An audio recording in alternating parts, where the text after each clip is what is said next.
Andito kami ni Ayo sa Calle Arenal, malapit sa simbahan ng San Ginés. Andito na kami ngayon sa eskina ng Arenal at Pasadizo de San Ginés.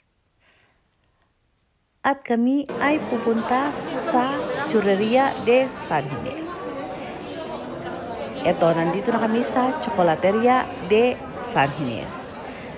Dito sa Plazuela de San Ginés. Naku, ang daming San Ginés. Puro San Ginés.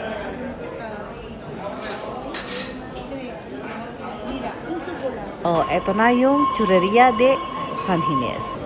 Ito ay itinatag noong 1894. Oh, nakikita nyo, well-conserved pa rin ang kanilang sahig. Ito ay naging sikat na lugar dahil pagkatapos ng mga taong manood ng teatro, dito sila nagbibirienda, kumakain ng tsokolate at churros. Kaya ayan, may mga pictures ng mga celebrities at mga famous artists dito sa Spain. Katulad ni Lola Flores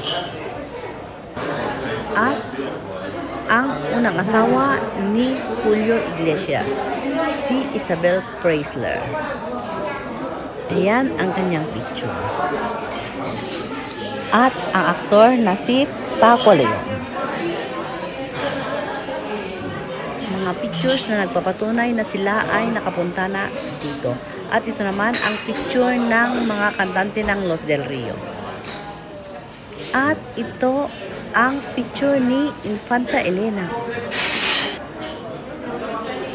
Wala nang patumpik-tumpik pa. Tikman na natin ang churros at tsokolate ng San Ginés.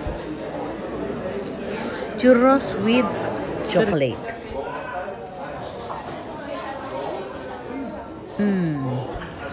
Ang sarap.